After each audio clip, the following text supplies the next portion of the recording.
Kaixo ikusentzule eta ongi etorri Euskal City programara. Gaur kontan bi gonbidatu berezi edukiko ditugu, eta haiekin momentu ederrak pasatzeko aukera izango dugu. Baina lehenagotik, galdera bat bota nahi dizuet, asmakizun bat hain zuzen ere. Zer da, altuera handi batetik bota?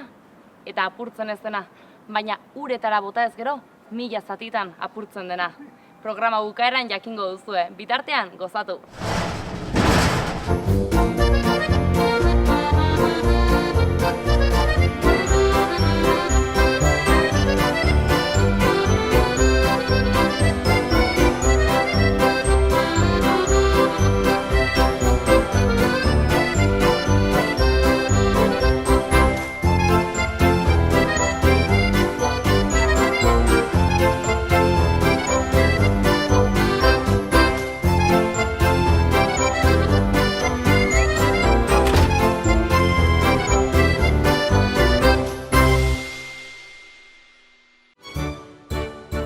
Izaskun Altuna eta Sarai Robles ditugu gaur kontanplatoan, atxaldeon biei. Atxaldeon, atxaldeon. Bueno, konta iguzu pixket, nortzuk zareten, nondi zatozten? Ni Sarai naiz, Barainendik nator, Barainendarra naiz. Esango zer egiten du bat? Bai, noski. Zuzenbidea ikasten ari naiz Nafarroko Unibertsitate Publikoan, eta hortaz gain bertsolaria ere banaiz, eta hori. Bueno, bertxotara dedikatzen zara, zure denbora liberan errango genuke, ez? Bai. Eta horretaz gain ze afizio dituzu, Sarai? Dantzan ere ibili naiz, urte luzez, batxillerra artistikoa egin nuen. Orduan, marrazketa eta ere gustuko ditut, eta irakurtzea eta gauza tipikoak. Eta kirolaria zara, kirola gustatzen zaizu, antzerkia? Lehen izotz gaineko jokeia egiten nuen, baina jautzi nuen eta unibertsitatea hasi nuenetik ez dut ezer egin. Bueno, haitxuzu gauzotxo batzuk. Eta zure kasuan Izaskun konta iguzu? Hori, ni Izaskun naiz, estudio kreatibo bat daukat, Antsoainen, diseinatzaile grafikoa naiz, eta gero ultzamarra naiz berez, ultzamatik nator. Eta hori, ez dakit. Zeintzuk dira zure afizioak, Izaskun? Nire afizioak batzuk dira, baina ama naiz, eta azkenean denbora libre gutxiago daukat, lanarekin eta aurrekin azkenean, urte batzutan ez ditut, zaldian ibiltzea gustatzen zait, zaldia dauzkat, eskiatzea gustatzen zait, txirrindulan ibiltzea, kirola berez, beti futbolean jolastu izan naiz, beti gustatu izan zait, baina hori, orain heldutzen ari direla aurrak, elkarrekin egiten ditugu kiroloiek, baina hori, urte batzutan ez dut kasi ezer egin lana eta ama izan. Ama izatea denbora libre asko ketzu dizu, eta hori ere bihurtzen da askotan, ez? Gauza askoren partizipeitu izute, baina azkenian aurren bueltan beti, ez? Bai, hori. Dakizuen bezala programa honen helburua euskaraz hitz egitea da, Nafarroako leku ezberdinetatik jendea ekartzea eta pixkat euskararen inguruan eta zuen inguruan hitz egitea. Eta gaixak honetan sartu aurretik, gustatuko zitzaidan zuei pixkat gehiago zauntzia eta publikoari ere gustatuko zitzaidan hortarako galdera batzuk prestatu ditut. Erantzuteko prest? Bai. Ederki. Errexak izango dira. Lehenengo galdera da, ea mendia edo itsasoa duzuen nahiago? Nik itsasoa, mendia baino. Biak gustoko ditut, baina gehiago itsasoa nik uste. Eta ohitura duzu da edo neguan itsaso aldera joateko eta han egun pasa ibiltzeko? Aldudanetan bai, beti, bai. Eta nora joateko ohitura duzue, Barainendarrok? Donostira, errexena delako, edo Zarautzera, edo bestela Bizkaia aldera ere joan izan gara inoiz. Eta gero ja oporretan baldin bagoaz, astebeterako edo, igual Mediterraneora edo, baina gutxitan hori ja aukera dagoenean bakarrek. Zure kasuan, Izaskun? Nik biak. Lehen, esango nuke gehiago mendia. Azkenean, herri txiki batean bizi naiz, 53 biztanle dituena, orduan mendian bizina gara. Ze herri da? Ilarregi. Ilarregi? Eta Ultzamako herri gehienak horrela txikiak dira. Eta azkenean, niri egunerokotasunean hori mendira joatea, pasa txiki bat ematea eta horrek laguntzen nau nire lan estresarekin eta ikuste dut benetan beharrezkoa dudala gehiago agian hori dela, baina hondartzare pila bat gustatzen zait. Azkenean natura. Mendia ere lurra edo ez dakit, edozein Saiatzen zara aprobetxatzen, ez? Naturako egoera ezberdin hauek kirola egiteko edo... Ez, baina ez dakit zer aukeratuko nuke. Agian egoeraren arabera, segun nola nagoen edo behar bat edo bestea daukat. Egia da ere, igual, Barainainen ez dagoen ez mendirik inguruan, eta kotxea behar denez mendira joateko, igual horregatik guk ere ez dugula inbesteko zaletasunik. Bai, azkenean hiriko planak egiten dire gehiago familian mendikoak baino, ez? Errexago izaten da. Bai. Eta urtaro bat aukeratzekotan, zein aukeratuko zenuten? Naiz ez hasi. Jo, hori bai ez dakidala zer esan, ze... Uste dut lauek badutela euren xarma. Igual, udarekin geratuko nintzen ikaslean naizelako, eta udan oporrak ditu dalako, eta parte nire urteak direlako, ekaina hasieran, baina udaberria ere asko gustatzen zait, eta udazkena ere izugarri. Udan negua igual izan ez zen kanpoan geldituko zen urtaroa? Bai. Baina gustoko dut ere, baina bai, igual bat kanpoan uztekotan negua izanen zen. Zure kasuan? Ni udaberria gehien gustatzen zaidana da, baina orain nahastuta dagoenez kontua, neguan uda ematen du, eta gustatzen zait ere neguan negua izatea, eta eskertzen dut pila bat udaberria etortzen denean eguraldi ona, eta bai, niretzat berena hori da, baina faltan botatzen dut hori, uztaroak markatuak egotea. Osa, azkenan lehen somatzen zen, udazkena dator, negua da, baina hori gertatu izan zaigu, hori neguan euririk ez, elurrik ez, eta bero pila bat, 25 gradu. Eta zuhaitzak loratzen, ez? Bai, hori da. Onditzetan? Eskertzen da, eguzki egun bat horrela eguzki atatzen dena, nire herrian Sevillano bat dago, eta egunero autobusera joaten garenean, azkenan bizi da zona batean, gehienetan oso berandu argitzen duena, eta horitzen ez, egun batean neguan oso goiz argitu zuela. Gaina, gehienei gertatu zitzaigun, ematen zigula, pasa zitzaigula autobusa edo ordua ematen zuen, 8:30 ziren, baina 9:30 10 ematen zuen. Eta Sevillanak esaten zuen, esto es lo que te falta, esto, la luz. Ba hori, bai argia, bai behar dut, baina hori egitea, euria, elurra eta... Gainera herrian, hirian agian ez hainbeste, baina herrian nabari da, ez? Azkenean badago jendea abeltzaintzatik eta nekazaritzatik bizi dena, eta haiendako aldaketa hauek ez dira bat ere gomendagarriak, ze animaliek ere sufritzen dute aldaketa hau, eta askotan uzta jasotzeko orduan edo landatzeko orduan ere arazoko edukitzen dituzte azken aldian, ez? Hori da, eta orain ikaragarrizko eurite bat izorratzen du dena, edo orain momentuan oso lehorra dago ingurua orduan, hori somatzen hasten gara, hori neguko aldaketa hori. Zu herrian bizi zara, zu hiritik oso hurbil, erraten alda Barainain herritxoa dela, baina Iruñaren parte, ez? Halako hurbiltasunagatik bederen askotan Iruñagerako joera handia duzuena. Bai.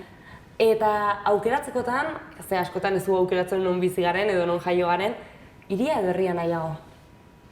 Jo, ez duan ez herria probatu, igual herria esan da ere gero damutuko nintzen, ze egia da herria asko usatzen zaidala, baina ez dakit bizitzeko gai izanen nintzateken, edo behintzat oso herri txiki batean. Garraioengatik eta ez dakizuk hori nola bizi izan duzun, baina bai, gauza hon asko ikusten dizkiot, baina ez dakit nola moldatuko nintzateken bertan bizitzeko, eta hirira oso ituta nago, egia esan. Eta gustoko dut. Baina Iruña bezalako hiri bat, hiri oso handi bat ere ez litzaidak gustatuko. Zure kasuan? Niretzat bitxia da, Bilbon ikasi nuen, Inglaterrara joan behar nintzen azkenan ezen atera, eta gaztetan naiz eta oso eroso egon herrian, beti egin dugun nire familia beti atera gara pila bat, nire lagunak Iruñen herrikoak ziren, orduan guztirako ateratzen ginen, ez ginen tipiko, familia tipika bat herrikoa. Orduan, badakit edozein lekutan eta urteen arabera, orain ja urte gehiago dauzkadala, agian beste egoera batean nago eta ez dut horrela, baina badakit Iruñan oso ondo moldatuko nintzela edo inkluso berdin zait, non, hiri handi batean, gustatzen zait. Baina behin aurrak izan da, gainera nire aukera izan zen herrira bueltatzearena. Lehenago bueltatu nintzen herrira, baina batez ere aurrekin ikusten dut, karo ni bizi izan dut hori ere, 18 urte arte herrian bizi nintzen, naiz eta gero ikasketa kanpoan izan eta atera. Ba hori eskertzen dut pila bat, askatasun hori, lasaitasun hori, irista etxera eta orain adibidez nire momentuan ez dakit etorkizun batean non egongo naizen eta edozein lekutan badakit probatu dudalako, ulertzen dizut esaten duzuna, ez baz duzu inoiz bizi, agian hori esate duzu, ez dakit kotxearen nola eramango nuke edo nik eskertzen dudana da hori iritsi eta isiltasun hori gelditu ezer eta hori igual lana ere oso estresantea daukat eta uste dut osasuna ematen didala. Eta aurrentzat ere bai, joaten dira, bere kabuz, ateratzen dira, hirian uste dut aurrekin agobiatuko nintzela, gehiago. Momentu batean, Nafarroan egon zen, uste dut, Nafarroan eta Euskal Herri osoan, ez? Herri txikien deriba berantza joan zen, hau da, gazte pila bat hiritara joan ziren lanera, eta krisi moduko bat egon zen, edo zalantza moduko bat, herriek iraungote zuten edo ez, eta gehiago baztan, ultzama moduko herri horren txikiak diren kasuetan, ez? Gainera, lehen aipatu duzuna, autobusak oso urriak dira gure zonaldean, pasada bat da ze beharrezkoa den kotxea. Zer da zuk herriari ikusten dizkiozun alderdi on eta txarrenak? Adibidez, hori, nik uste dut dela adintarte bat. Txiki-txikia zarenean, eskola eta autobusa dago eskolara joateko, egon barzara eskolarretara joaten kotxearekin, baina hemen ni adibidez lanera 20 minututan iristen naiz. Antsoainen da, eta Barainainen biziko banintz ere antzeko kostatuko zitzaidan kotxean. Ez dut perezarik ere, baina ez da distantzia handia kotxean, egia da autobusekin eta horrela arazoak daudela, ikusten diot desabantail gehiena 16, 20 edo 15, 20 adintarte horretan institutora zoazenean Iruñera, edo atera nahi duzunean, edo kotxeri gabe zaude, denak bueltaka, eta adibidez nik adintarte horretan agian Iruñera joan nahiko nuke, ikusiko da, baina uste dut dela segun eta hori zego egoeran bizizaren hobea edo okerragoa, pertsonaren arabera ere bai, baina geratu zitzaidan hori esate duzuna.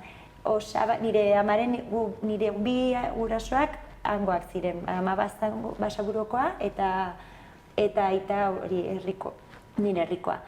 Eta beraien anai arreba gehienak Iruñera joan ziren bizitzera. Eta gero beraien semeak edo nire inguruko gazteak eta berriz herrian gelditu nahi dugu. Ez daude aukera askorik eta batutan ezin da, baina ikusten dut aldaketa hori gazteetan. Orain baloratzen dugula, lehen ez zen baloratzen herriko bizitza, ematen zuen hori zailtasunak ikusten ziren bakarrik eta hori joaten ziren Iruñera.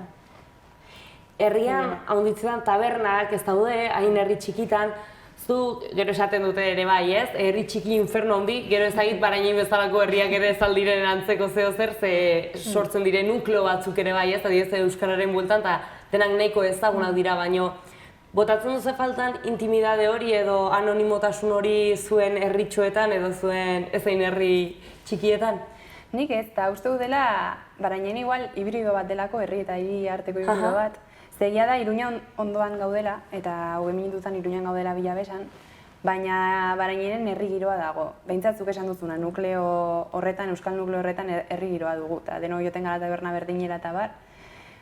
Baina ere esan duzuna anonimotasuna edo zera hori nik ez dut nabari, ez dakitzuk alako da alde handia dago, Barainainen bizi, nik burratan bizi izan nintzen amarekin, eta bizilagunak, más o menos, gusten dituz, baina ezakit kasi beraien bizia zein den, nola ditzen diren, ezakit. Eta herrian aldiz sukaldera sartzen dira, ni horitzen naiz, lehenko etxean hori sukaldea margotu nuela, eta herri erdia bazekien margotu nuela sukaldea, eta ez nuen inor ikusi. Eta esate duzu, karo, ni horretarako ere hiriko mentalitatea daukat, ez niz enteratzen. Zer egiten duen ondokoak, berak esan da batzutan bai, baina inkluso hori bai gustatzen zaidala, hirian anonimotasun gehiago dago. Pozik nago, nahi adibidez, hori lagunekin etortzen dira etxera, ezagutzen zara eta lasaiago zaude, edo zer behar duzula daukazu, oso pozik nago ni inguratzen naizen pertsona hurbil egoteaz. Eta ez dit asko arduratzen hori, azkenean badakite, etorri naizen, ongi gaizki berandu goiz, baina ez zait axola. Baina eskertzen da hori hirietan dagoen anonimotasun hori, ez da? Igual gehiago da ere, zuk zenbateraino jakin nahi duzun besteen bizitzaren inguruan segertatzen ari den, eta besteek ere zure inguruan, baina herrian igual ez dago aukera hori, ez? Ez dago. Jakin edo jakin. Jakin behar duzu Hirian zuk, bai. ni ikasi nuen bere garaian aldentzen hortik. Azkenan, edozein girotan gaudela, nik Iruñan herrian ere lagun asko dauzkat eta ateratzen zaretek, azkenan Iruña oso txikia da ere bai. Orduan, azkenan bakoitza jakin behar du distantzia jartzen, bada jendea sartuko dela, beste batzuk ez, eta azkenean, da bakoitzaren lanketa bat. Aukera nobe sartzea, bai, baina ezin duzu kontrolatu. Hori da alde txarra agian, herrietan gertatzen den, gaizki doanean, ondo dagoenean, relazio honekin eta horrela, ez da... Egia ere horrek igual, elkarzaintza gehiago dakarrela ere, ez? Hirietan batzutan hori faltan soma liteke, nik uste. Batez ere igual zaharrengan eta ez dakit. Bai ikusten dut herrietako giroa, ez dakit, zaintzara bideratuagoa edo... Askotan hirian ere aipatzen da ez, bakardade puntua dagoela adin batetik gora batez ere. Nik adibidez Amona ikuste dut ez, bere inguruko lagunak hiltzen joan dira, eta agian herrian adin tarte ezberdinekin baduzu harreman gehiago, baina hirian zure lagunak hil bezala kosta egiten da beste zirkulo batzutan sartzea edo lagun tarte berriak eraikitzea. Nik ikusten dut adibidez, esaten izuen, nire mentalitatea hiriekoa da, eta igual lagun bat medikuan dago aitarekin edo gertatu da, ni ez naiz enteratzen eta inkluso hori esan da, ez naiz oroitzen. Orduan herrietan bai dagoela ere zainketarako oroitzen dira gaizki edo azterketa bat gaizki egin duzula edo arazo bat izan duzula hankan eta galdetzen dizute. Orduan dago alde hori ere bai. Edo horrekin ni adibidez eskolan beste ama askorekin erlazio sona daukat, eskolatik sortua, baina gelituko naizela zure semearekin edo egiten dugu plan bat arratsaldean edo azkenean hirian ez dut uste hainbeste ama lagun izango nituenik. Agian hori ez. Aipatu duzu ez zinatela familia tipikoa izan, hau da pixka ateratzeko joera zenutela, bidaiatzea gustatzen zaizue? Bai, nire bai. Eta badago bidaiaren bat egin duzuena edo egin nahi duzuena barruan daukazuena gordeta, arantzatxua edo horitzapen on bat? Nik oso oroitzapen ona daukat kuadriakoekin egindako lehenengo bidaiaz, izan zela Berlinera, orain dela 3 urte uste dut, eta hori astebete joan ginen kuadriako 4 eta oso guai egon zen. Zer eman zizun Berlinek? Zer eman zidan? Bai, ze horitzapen dituzu bederen, hola bereixiak edo? Uste dut gauza izan zela, beti barainen elkarrekin egon garen lagun talde bat, beste kontestu batean topatzea, eta igual etzen hainbeste hiriak eman zigun zerbait, baizik eta egoerak berak eman ziguna, ez? Gazkinean elkarrekin egon izanak, gero Berlinen galdu ginen egun batean, ez genuen metro hartu nahi hasieran gero bai, eta holako gauzak, eta uste dut dela lagunekin bizi izanak emandako oroitzapen on bat. Aberastasun hori bezala, ez? Bai. Eta badago bidaien bat etorkizunera egin nahiko zenukena? Ez dakit. Kubara jo nahiko nuke. Jo nintzen txiki-txikian nintzenean, bai gurasoekin. Eta ez dut gogoan eta bolatu nahiko nuke. Oso txikia zinen, irazinean? Bueno, 8 urte nituen, baina argazkiak galdu egin genituen. Eta orduan naiz asko oroitzen. Baditut hola flash moduko batzuk, malekoia eta hola, baina naiz apenas oroitzen. Ea, aukera dagoen berriz bateko, ojala. Eta zure kasuan? Jo, zorionez, bidaiatu dut desente gainera hori, kuadria ezberdinekin, lagun ezberdinekin, familiarekin, orduan geroz eta gutxiago, baina bolanda batez, baina bai, gustatzen zait pila bat. Egia da ere, etxean gustora nagoela, azkenean lehen ez zitzaidan pasatzen, igual 3 egun oporrak izan oso eski berdin zait, Bizkaiara, ez dakin ora, beti 3 egun horiek aprobetxatzen dituen kanpoan egoteko, eta edo norbait bisitatzeko, eta aldatzen ari naiz pixka bat hori eskertzen dudala ere bake hori, lasaitasun hori, pixka bat ubikatu etxean edo inguruan edo ondoko mendi batean edo ondoko hori zona batean, eta eskertzen dut parte hori ere bai lehen ez nuela egiten. Badago erranailu bat, esaten da, batzuk bidaiatzen gastatzen dutela eta beste batzuk jatetxetara joaten da, egiten dutela bidaia kulinarioa erraten dena. Zuek jatetxe batera joanez gero, zer gustatzen zaizu, gauz berriak probatzea gustatzen zaizue, badago plateren bat maiz eskatzen duzuena? Jo, ni egia esan naiz oso ausarta jateko iragokienez. Bueno, orain ez naiz hain mizkina, baina txikitan oso mizkina izan nintzen. Eta orain ikasi dut denetarik jan behar dela eta, baina nik aukeratu dezakedanean zer eskatu, naiz oso ausarta izaten. Orduan, normalean... Lasaina badago, lasaina, eta bai.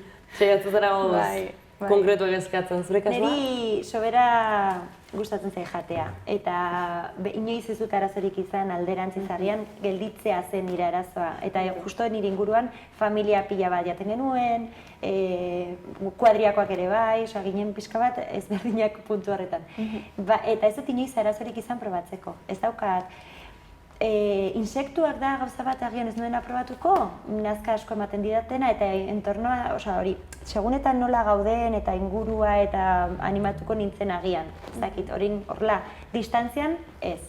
Baina bestela edozein gauza probatu izan ditut. Ikusten dudan gauza raroak, vietnamita batean eta pikatzen duen zerbait eta probatu nuen damutu ere bai, baina...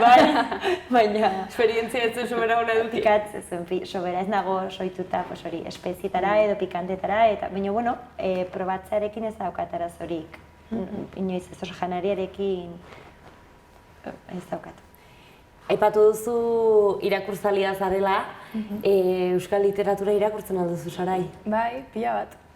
Uste dela klasean zuzenbidea ikasten dut, eta sententzia pila bat irakurtzen ditugu eta manual pila bat eta denak erderaz. Eta orduan uste dut dela horrekin hausteko modu bat, baina irakurtzen dudan edo denbora librean irakurtzen dudan guztia euskeraz izaten da. Eta badago libururen bat euskal literaturan, pixkat erran daitekena bereziki emozionatu zaituna edo sentitu duzuna zait lotura moduko batarekin?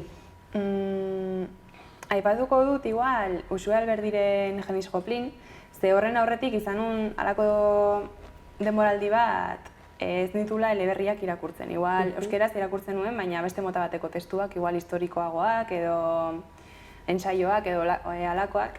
Eta liburu hori hartu nuenean berriz ere zaletu nintzen nobelak eta eleberriak irakurtzearekin eta hortik ja hasi naiz literatura pila bat irakurtzen. Eta izugarri gustatu zitzaidan Janis Joplin liburua, pila bat. Bertan pixkat hitz egiten du ez, 80. hamarkadako Euskal Herriko egoeraz eta kritika pixka zabala egiten du ez, azkenean erakusten du orain arte agian erakutsi zen aurpegi bat Euskal Herrikoa edo nola bizitu zenuzu? Asko gustatu zitzaidan ukitzen ditulako, zuk esan bezala 80. hamarkadako gai pila bat, baina baita ere gaur egungoak. Eta ikusten da kontrastandia dagoela protagonistarengan garai hortatik gaur egunera. Eta ez dakit, oso asko gustatu zitzaidan, eta gero elkarrizketa oso onak ditu. Uxue Alberdi oso pertsona inteligentea da, eta elkarrizketa oso onak egin zituen, oso sakonak nik uste, eta gozada bat. Zure kasuan, Izaskun? Pues da, gauza bat, publizitatea ikasi genuenean eta zaudenan egun oso irakurtzen euskeraz eta zaletasuna eta hori intriga eta sortzen zaizu eta garai horretan bai irakurtzen genuela asko, baina nire lanarekin eta horrela da aldatu beharko nuke kontu bat. Esan dizuet hori kirolarena esan duzu ere bai.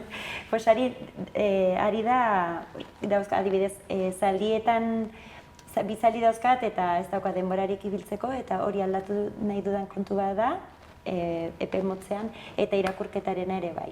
Azkenean, erderaz ere, bi hizkuntzetan iruditzen zait, hori, beharrezkoa dugula ere bai, azkenean hori hitz egiteko...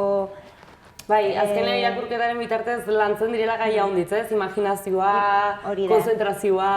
Eta beharrezkoa duguna eta azkenean ez badugu irakurtzitu gauza asko, baina dira lan ingurukoak eta ez daukat. Ez dut tarte hori hartzen, dauzkat 4 liburu itxoiten, eta Nik ere.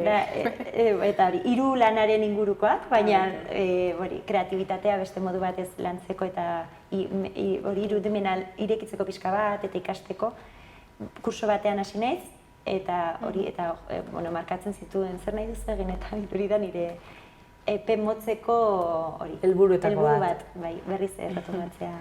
Azkenen gainera, azken urteetan bizitza hainbeste azkartu da, telebistak ere bai eta teknologia berriek ikaragarrizko pisua dute gure bizitzetan, eta ikusten da, ez?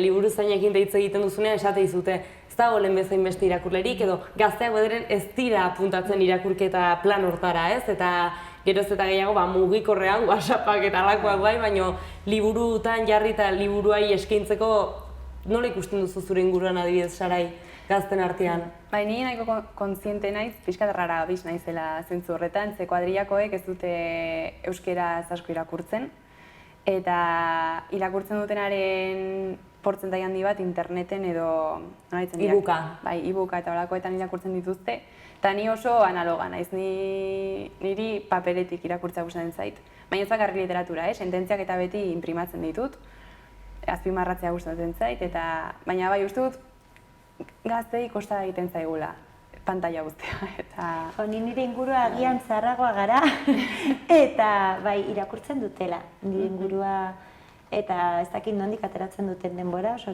hori, enbidi pila bat ematen dit. Eta azkenean, esate duzuna bai, WhatsAppez, inkluso hori internetez aurkitzen duzuen informazio pila bat hori irakurri dezakezu, baina ez duzu hori hizkuntza garatzen, ez duzu gaizki idazten dugu gainera normalean, azkenean agian okerrera goaz horrela. Irakurtzen badugu nik hori beharrezkoa daukat momentu honetan hori bai erderaz ere, hiztegia hori hobetzeko eta... Zuk diseinua ikasi zenun, ez onago oker, eta publizitatea, bai. Eta harreman publikoak. Eta harreman publikoak. Bere momentuan ze aukeratu zenun hori ikastia edo, zerek deitu zatzun gradu hortatik? Lehenengo ikasi nuen argazkilaritza, irudia eta soinua, eta Inglaterrara joaten nintzen argazkilaritza munduan sartutan egoan hasieran. Eta azkenan ezen atera, eta hasi nintzen lana bilatzen, saiatzen, eta ikusten nuen goi mailako ziklo horrekin ez zegoela aukerarik, ez nituen hasi nintzen, argazki denda batean, edo horrela lan batzuk ez zirela kreatiboak eta zizkiatela betetzen. Beti lan egin izan dut leku askotan. Lanaren gatik hori ez dut arazorik izan gustatzen zaite dozen gauza egitea, baina ez zidan betetzen. Orduan ikusi nuen diseinu munduan eta horrela, hori, intuizia duzu, baina ez dakizu gero lan munduan nola izango den, gustatuko zaizun edo ez, baina bai titulo bat behar nuela. Ikusten nuen hori ateak ez zaizkidala irekitzen, behar dezela edo praktika, edo ikasketa bat, edo titulu bat. Orduan hori lizentziatura egin eta gero, tartean, ni hasiera lehenengo mailatik ja, hasi nintzenan lanean. Ikasle sortutako enpresa bat zegoen, jardunaldiak antolatzen zituztena, orduan ikasi eta lan egiten nuen, gero 3. urtetik ja publizitate agentzi batean, gaur egun hori eramaten dudana, jabea jubilatu eta ni jarraitzen dut horrekin. Eta lanean hasi nintzen momentuan, ja 3. mailan, esatzen ez da karrera bukatu erindik, ikusi nuen baietz. Zela maite nuen pila bat lana, giroa, 5 ginen familia giro batean oso gustora, oraindik familia garena, eta bai, orduan somatu, baina lan egin arte ez nekien... Oso hundi, zertan zinauden. Eta bai da, diseinu grafikoaren munduan, nahiz eta ikasketak agian beste hildo batzuk eraman, baina bai. Badago euskararen presentzia zure lanean, hau da, askotan publizitatea erderaz izaten da, eta globalizazioak ere bat hartua dauka, publizitatearen mundua, baina euskararen presentzia nola ikusten duzu bertan? Aldaketa ikusi dut, politika aldaketarekin, bai, aldaketa ikusi dut, lan asko egiten dut Nafar gobernurako, udaletxe txikietarako, eta batez ere horietan behartutak daude lekuko politikak eskatzen diena jarraitzea, orduan, bai, lan egiten dut asko euskeraz. Gertatu izan zaitere, bai, aurreko urteetan, agian euskaraz hitz egin eta erlazioa euskaraz izan, baina lana erderaz izatea. Egia da gehien bat lana erderaz dela. igual, ezakit, nire lana igual 170 batean erderaz egiten da. Baina erlazioa bai euskeraz dela. Bueno, hori ere ez da txarra, ez? Azkenean erlazioa bederen euskalduntzen joaten baldira, produktuare poliki-poliki euskalduntzen joango denaren seinale, ez? Bai. Zure kasua ere, nahiko bereziaz, zoritxarrez edo Nafarroako Unibertsitatean, oraindik ere ez banago oker, karrera bakarra edo gradu bakarra egin daiteke euskaraz, aurrezkuntza eta lehen hezkuntzako, bi, baina oso lotuak daudenak, eta zuzenbidea ez dago aukerarik euskaraz egiteko, ez? Ez, badaude ikasgai bakar batzuk lehenengo mailan eta bigarren mailan euskaraz egin daitezkenak, baina bestela dena erderaz dago. Eta esanen nuke, ez nago seguru, baina ingelesezko eskaintza zabalagoa dela euskarazkoa baino. Ez dakite. Eta gero ere zuzenbide duena da, karrera bezala, adarka antolatzen dela. Orduan adibidez, adar penalean, 4 kurtso bezala daude, bigarren maila euskaraz dago, baina lehenengoa eta 3. ez. Orduan jende askok ez du euskarazko aukera hartu nahi. Beretako ere ez zailago delako, ez? Bai, beste hiztegi bat ikasi behar dute, zerotik ikasi, gero gainera 3. mailan berriz ahaztuko dutena. Eta iruditzen zaie dela, ez dakit, lerro horrekin haustea edo, eta badaude ikasle euskaldunak ez dutenak hartzen euskarazko ikasgai hori, praktikotasunik ez daukalako errealitatean, eta batzutan burugogorkeria da euskarazko ikasgaiak hartzea, kasi, bai. Bai, azkenean, badagoela hor borroka edo autu politiko bat kakotxen artean euskaraz ikasteko ahalegin horregatik edo ez kentzeko, ez, euskarazko eskaintza hori, ez, azkenean? Taldea atera behar da, eta bai. Eta zuk nola bizi duzu pixkat, haunditzetan ere bai hori, ez, euskara bigarren mailako hizkuntza bezala tratatzen da zenbait aspektutan, hau da, haunditzetan heldu direnean hauteskundeak da aipatzen den gai bat da, baina egunerokotasunean zuk adibidez ezagutu duzula pixkat mundu penala aipatzen duzuna, euskararen presente existitzen da Nafarroan? Zuzenbidearen arloan diozu? Bai, eta epaiketetan edo... minus egun. Bai, Pasada da, bai. Igual harreman pertsonalak abokatu euskalduna bada, euskaraz egin dituzu, baina epaiketa bera euskaraz egitea burua uste izugarria da. Itzultzaileak behar direlako, dena atzeratzen da, dena zaintzen da, ezakizu... Igual epaiketa batzutan ez dizu inporta, baina beste batzutan gauza importanteak baldin badituzu jokoan, igual ez duzu itzultzaile batek... Itzultzerik nahi. Bai, itzultzerik nahi, edo... Bai, epaileak ere euskaraz jakin behar du, batzutan, segun bai. Bai, da, movida bat. Eta bakizu kasuren bat, edo kontatu dizute kasuren bat, baserriko edo herrikoren bat, euskaraz bakarrik mintzatzen denaren kasuren bat, badaukazu? Praktiketan nago orain... Non zaude, jakin badaiteke? Iruñeko epaitegietan. Bai, unibertsitatean epaileekin egoten gara. Orduan epaiketetara joten gara, epaiketak ikustera. Eta duela gutxi penaleko epaiketa batean, etxarriko, herri txiki bateko familia bat egon zen, eta arazoak egon ziren, kidetako batek etzekilako ongi gazteleraz hitz egiten, eta dirudienez, prozesuko lehenengo fasean, epaiketan esan zuenaren guztiz kontrakoa esan omen zuen. Eta berak esan zuen, ez dut oso ongi ulertzen gaztelera, igual nahastuko nintzen, igual esanen nuke beste zerbait, baina bai horregon zen, eta epaiketak zentzua galdu zuen ere, neurri batean. Eta alako kasutan, kasu konkretua da, eta imaginatzen dut ez duzula orokortzen alez, baina zein izaten da reakzioa, ze badakigun bezala Nafarroako errealitate krudela da, batzuk euskalduna dira, beste batzuk ez, batzuk euskara onartzen dute edo errespetatzen dute, baina beste batzuk ez horren beste, orduan, zein izan zen horren ondoko erantzuna edo? Pixkat, jendea pixkat harritu egin zen, epaileak eta abokatuak, baina ez dago baliabiderik horri buelta emateko epaiketan eta prozesu osoan zehar, eta horrekin geratu ziren, deklarazio kontradiktorioa zela. Eta zuri gustatuko zitzaizun euskaraz lan egin ahal izatea epaiketetan? Bai, niri bai. Baina horretarako asko saran handia egin beharko zen oraindik, hiztegia zu kontrolatzen, euskarazko oso teknizismo pila bat daude zuzenbidean, eta guztioik euskaraz ikasi beharko genituzke, eta uste dut karrera euskaraz eskaintzen den tokietan ere, nik Donostin hasi nuen karrera euskaraz. Bai? Bai, eta ez dela guztiz bermatzen ez da ere, Donostin ikasi nuenean ere, testuak, legeak eta eskuliburuak erderaz ziren eta dena itzultzen ibili barizeten ginen, eta ez dakit zenbateraino bermatzen den edo badauden baliabideak noizbait epaiketak euskaraz egin ahal izateko. Zu herri txiki batean bizi zara Ultzaman, eta handitzetan Ultzama euskararekin lotzen da, baina realitatean euskaraz hitz egiten ala Ultzaman. Ba, adin batzuetan bai, baina ni nire ama eta nire amatxi bera euskaraz hitz egiten zuten erderaz gaizki. Nire amatxi herri, Basaburuko herri batekoa da, eta zen. Eta hori indioa bezala hitz egiten zuen erderaz. Baina gazteagoak izan ditugu aukera gehiago ikastetxea, zona hortako ikastetxea euskaraz bakarrik ikasten da. Ez dagoelako aur nahikorik erderaz ikasel izateko, bi edo egongo dira klase bakoitzean eta ez daude nahikorik, joaten dira beste herri batera, Iruña herrira.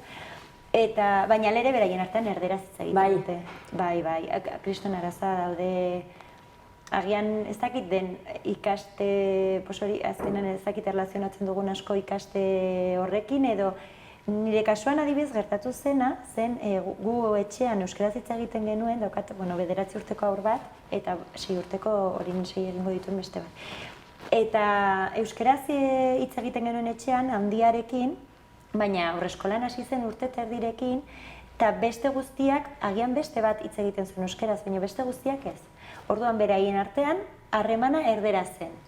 Orduan pila bat erdaldu zen, eta herrian gertatzen zaigu hori, aur gehienak erdaldutzen joan ziren, agian hori 2 urtekin euskaraz hitz egiten zuen bat, 3 urekin erderaz, beraien arteko harremanetan.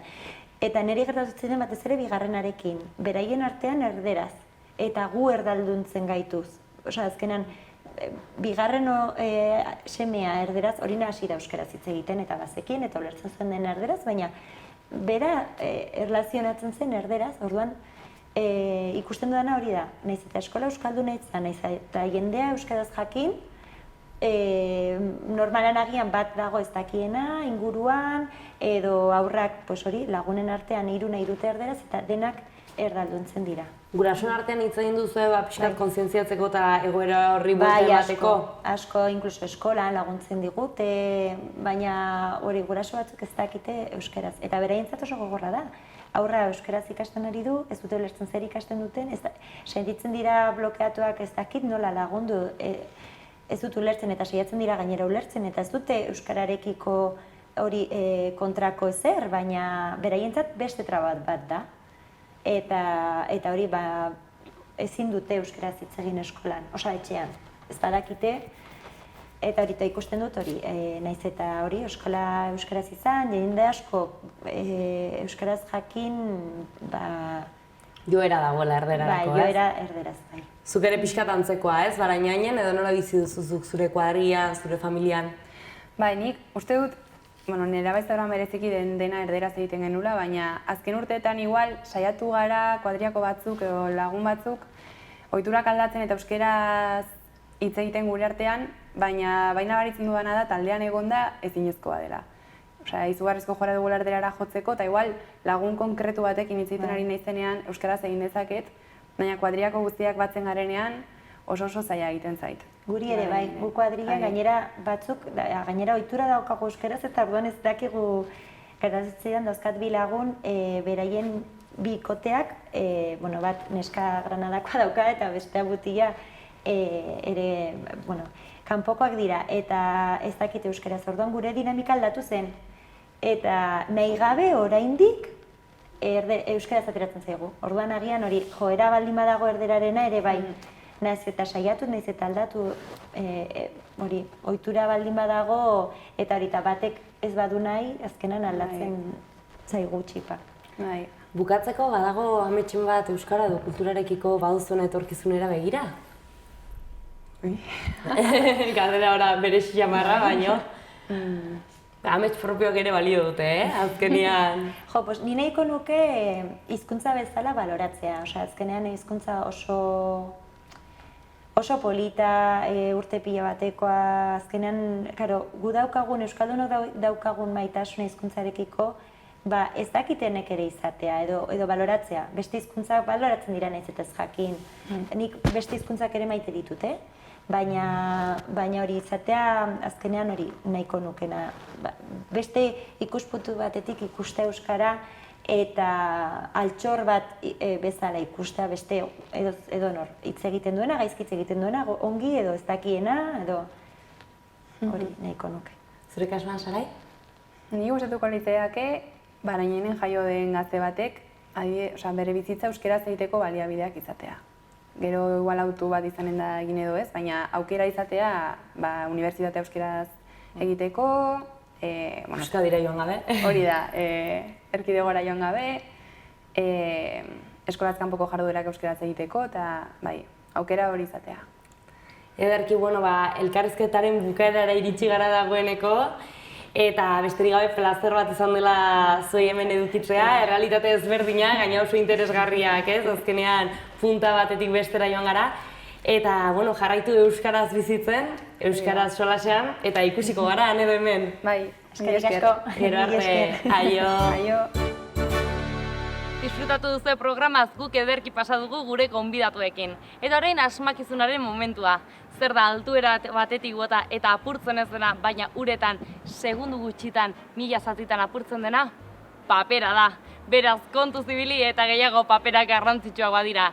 Izan zoriontsu eta nahi duzuen arte.